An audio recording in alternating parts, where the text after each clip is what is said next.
यहां परमात्मा कहते हैं ये सतनाम है 2 अक्षर का, जिसमें एक ओम अक्षर है और जैसे ओम तत् सत में 3 मंत्र बताए, इनमें से एक तत् मंत्र सांकेतिक ये दास बताएगा उसको, और दूसरा नहीं बता सकता, अधिकारी भी नहीं है और उस दास से पहले किसी को इसका पता भी नहीं था। लेकिन परमात्मा कबीर जी ने 600 वर्ष पहले अपनी वाणी में ये लिखा था और उसको अब डिस्क्लोज करना था, पहले गुप्त रखना था। ये परमात्मा का आदेश था। इसी कारण से आदरणीय नानक साहिब जी ने भी इस 2 अक्षर के सतनाम का जाप किया, लेकिन अन्य किसी भी शिष्य को प्रदान नहीं किया और न ही उनको जाप करने का आदेश दिया। जैसे समंदर की साखी, जैसे गुरु नानक देव जी की साखी हैं, जन्म साखी, उनमें समंदर की साखी हैं। उसमें मर्दाना और बाला दोनों गुरुदेव से प्रार्थना करते हैं कि हमें श्रीलंका दिखाने की कृपा करो। तो उन्होंने कहा कि चलो समंदर के ऊपर का चल पड़े, जैसे थल पर चलते हैं, और उनसे कहा कि तुम वाहेगुरु वाहेगुरु जपते रहना। अब मर्दाना और बाला तो वाहेगुरु जप रहे हैं और नानक जी ये 2 मंत्र का जाप जप रहे हैं, सतनाम जप रहे हैं मुख से मौखिक। उस दिन मर्दाना ने भी वही सतनाम जाप शुरू कर दिया। वो डूबने लगा समुद्र में। तब गुरुजी ने पूछा, मर्दाना तू वही जाप कर जो मैंने कहा, तो मेरी रीस मत कर, मेरे वाला जाप मत कर। तब उसने वही जाप किया, वो 2 अक्षर का जाप बंद कर दिया। अपनात्माओं, इससे भी ये बात प्रमाणित होती है कि सुनियोजित तरीके से परमात्मा यहाँ तक लाए हैं इस रहस्य को। परमेश्वर कबीर जी ने कहा था धर्मदास जी को, धर्मदास तो 1,00,000 दुहाई, ये सार नाम कहीं बार ना जाई, ये असली मंत्र कहीं बार ना जाई। और इस मूल ज्ञान को भी, यथार्थ ज्ञान को भी अभी तक छुपा के रखना है। अब कलयुग के इस समय में इसको डिस्क्लोज करना था। इससे सिद्ध है कि ये मंत्र अभी किसी के पास नहीं था। गुरु नानक देव जी को अवश्य पता था, लेकिन इन्होंने आगे परमात्मा के आदेश से किसी को, सिख समाज को नहीं दिया। क्योंकि अब तक अगर ये मंत्र पहले से डिस्क्लोज होता तो ये नकली काल के दूसरा दस्वामी वाले इसका मंत्र बताते पाते, 2 अक्षर का ये मंत्र जाप करो, फिर ये दास क्या बताता आपको, और वो नाम ये देवी देते तो वे अधिकारी नहीं थे, इसलिए वो काल के जाल में फिर भी रख देते आपको। तो इस प्रकार परमात्मा ने आप पे मेहर करी है और इस परमेश्वर के इस सतनाम के जाप से आपके पाप कटेंगे, आपके श्राप कटेंगे, आपके ऊपर 3 ताप का जो दुख, भूत प्रेत पितर जो भी आपके ऊपर आपदाएं आई हैं, ये सब नष्ट हो जाएंगे। क्या बताते हैं, जब ही सतनाम हृदय धरो भयो पाप को नाशे, जैसे चिंगारी अग्नि की भाई पड़े पुराने गाशे। कबीर परमात्मा कहते हैं अपने उस सच्चिदानंद घन ब्रह्म की वाणी में, कबीर वाणी में, उस तत्व ज्ञान में कहते हैं, जब ही सतनाम हृदय धरो।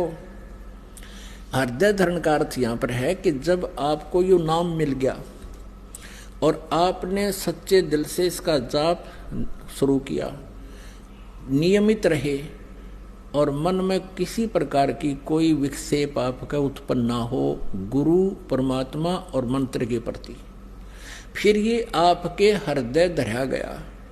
उसके बाद जब तुम सुमन करोगे सच्चे दिल से और बिल्कुल निशंका हो करके, निसंसित हो करके, फिर देखना इसका कितना कमाल होता है।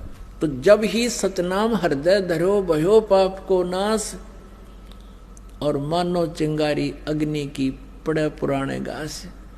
1000 क्विंटल और चाहे 1000 टन सूखा घास अडंगा पड़ा हो कहीं पर, और उसको ढोण लग गया आदमी, कदे भी ना उठे ना कितना दरिया जा, एक माचिस की सीख जलाकर चिंगारी ला दे, उसमें सारे नफसवा करके राख बना दी और चलेगी तेज हवा, इधर उधर बखेर कर उसको कति क्लियर कर देंगे। तो यहाँ परमात्मा कहते हैं, जब ही सतनाम हृदय धरो भयो पाप को नाशे, जैसे चिंगारी अग्नि की भाई पड़े पुराने घासे।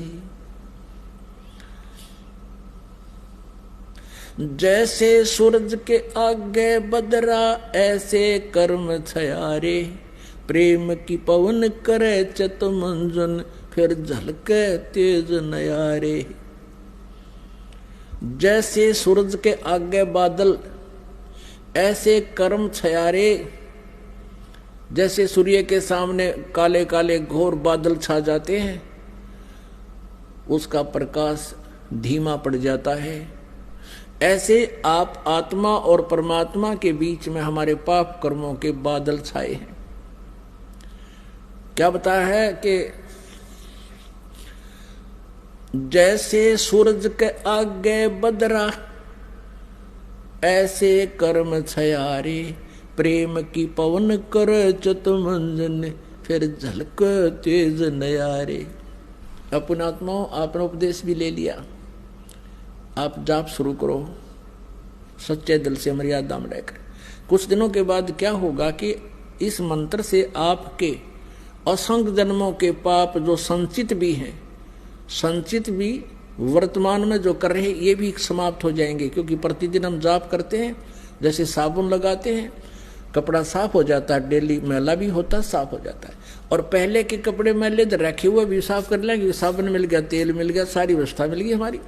तो पहले के संचित और प्रारब्ध और क्रियमान, इन तीनों कर्मों का इस सतनाम के जाप से नाश होगा।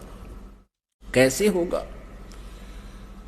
कि जब आपके पाप कुछ कम हो जाएंगे, इस लगे रहोगे। जैसे कि आपने देखा हो, ये मोटर मैकेनिक होया करें, उनके कपड़े इतने मैले हो जाते हैं, उनके कलर का नहीं पता ये कौन से कलर का है। और फिर उसको कोई साफ करने लगे तो 2, 4, 10 बार साबुन लाने से तो उसका थोड़ा थोड़ा सा मैल और वो कपड़ा दिखने लगेगा, ये कपड़ा भी है कि मैं औरत अड़ंगा है। और फिर उसको बार बार फिर धोएंगे, साफ करेंगे, तो धीरे धीरे साबुन से ना होगा तो पेट्रोल से ड्राई क्लीन करेंगे तो वो कपड़ा साफ होगा। तो ऐसे ही पुण्यात्माओं, हमने कहते हैं युगन युगन की वासना हुई इकट्ठी आने, निर्मल कैसे होवेगा तेरे सतगुरु लगे ना काने। युगन युगन की वासना, युगों युगों के इतने पाप कर्म हो गए इकट्ठे आण, और निर्मल कैसे होगा कोई सतगुरु तत्वदर्शी संत परम संत तुझे मिला नहीं, वो सतगुरु लगे नहीं कान, यानी उनके वचन सुनने को नहीं मिले। और जब आपके हृदय में फिर कुछ दिनों के बाद क्या होगा, आपके हृदय में एक ऐसी पवित्र प्रेम उत्पन्न होगा भगवान के प्रति। पहली बार तो आप सत्संग सुनते हो, 2-4 बार तो ये ज्ञान सुनने को भी अच्छा नहीं लगता। धीरे धीरे आपको इतना आनंद आओगा फिर, क्योंकि जैसे मलेरिया के बुखार में, जवर में इंसान को, व्यक्ति को खाना भी कड़वा लगे, सेब संतरे भी कड़वे लगते हैं, टेबलेट खाने से, यानी कड़वी टेबलेट ही खानी पड़ती है। कहाँ तो वो रोटी भी खाना नहीं चाहता, वो भी कड़वी लग रही है। उस कड़वी को मीठा बनाने के लिए कड़वी टेबलेट ही खानी पड़ती है, कुनीन खानी पड़ती है, न चाहते हुए भी खानी पड़ती है। तो ऐसे इस ज्ञान को और फिर मंत्र के मिल जाने पर सुमरण उसके ऊपर विशेष कसक से जाप करने को आपने न चाहते हुए कुनीन की तरह खाना ही पड़ेगा, करना ही पड़ेगा। तो प्रारंभ में आपको मजबूरी सी होगी कि ये तो बता दिए इतने मंत्र गुरु जी ने, ये कैसे होंगे। अरे सुबह से लेकर शाम तक मजदूर कस्सी बजावे, किसान हल जोता है, सारा दिन फद्दर फद्दर पता नहीं कहाँ तक पहुँच जाते हैं। क्या भगवान का बैठ कर चलते फिरते मंत्र नहीं कर सकते हम? कुछ दिनों के बाद फिर इस मंत्र के बिना आपका दिल भी नहीं लगेगा। तो जैसे बुखार किसी को हो, जबर हो गया है, तो प्रारंभ में उसको रोटी भी अच्छी नहीं लगती, कुनीन खाने से, कड़वी कुनीन ही खाने से, न चाहते हुए भी खाने से, फिर कुछ दिनों के बाद उसका जबर ठीक हो जाएगा। फिर वही मीठी वस्तु आपको जो पहले कड़वी लगती थी भोजन, अब वो स्वादिष्ट लगेगा। अब जैसे परमात्मा कहते हैं, कबीर पिछले पाप से हरि चर्चा ना भावे, कै ऊँग कै ऊठ चले ना और बात चलावे। तुलसी पिछले पाप से हरि चर्चा ना भावे, जैसे जबर के बेग ते भाई भूख विदा हो जावे। तो ऐसे आत्मा के ऊपर पाप कर्मों का जबर हो गया, और इस जबर का नाश करने के लिए ये कड़वी टेबलेट, ये सत्संग वचन जो आज तक आपने सुने नहीं, एक बार तो विद के आदमी इस ज्ञान को सुनकर, एक बार तो ऐसा है जैसे जीव के ऊपर कुनीन रख दी, ये बताते हैं ब्रह्मा विष्णु महेश से ऊपर कोई और शक्ति है, लेकिन इस कुनीन को आपने खाना चाहिए, इस तत्व ज्ञान को सुनते रहना चाहिए। फिर क्या होगा, कुछ दिनों के बाद ये मंत्र आपको दिया जाता है, तो कुछ दिन तो भक्त आते हैं, शिकायत प्रार्थना करते हैं कि सतनाम चलता नहीं, ज्यादा नहीं होता। कुछ दिनों के बाद आप इसको चलाते रहो धक्का सा करके कुछ दिन, फिर अपने आप चलेगा, आपको बहुत आनंद आएगा। फिर आपकी आंखों में आंसू आने शुरू हो जाएंगे, भगवान की जरा सी भी चर्चा होगी। तो क्या बताते हैं, युगन युगन की वासना हुई इकट्ठी आने, निर्मल कैसे होएगा तेरे कोई संत लगे ना कान। जब संत आपके कान लग जाएंगे, यानी सतगुरु मिल जाएगा, फिर क्या होगा, जैसे सूरज के आगे बदरा ऐसे कर्म छयारे, प्रेम की पवन करे चितमंजन फिर झलके तेज नयारे। आपको बताया ना कि जैसे 1000 टन घास फूस पड़ा हो अड़ंगा, एक माचिस की सीख लगा दे, सवा हो गया, तेज हवा चला, इधर उधर बुना कर ऐसे फेंक दिया, कहीं गया।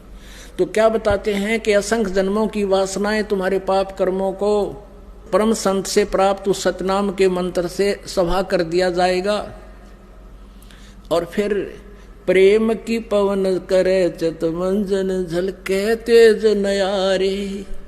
फिर आंखों में भगवान के प्रति वो प्रेम जागेगा, आंखों से आंसू चलेगी, वह प्रेम की पवन चलेगी, इन बादलों को जो बीच में बादल अड़े हुए हैं कर्मों के, उनको फेंक देगी, तितर बितर कर देगी, और फिर आपकी आत्मा निर्मल होगी, सतलोक प्राप्ति होगी। बोलो सतगुरुदेव की जय हो।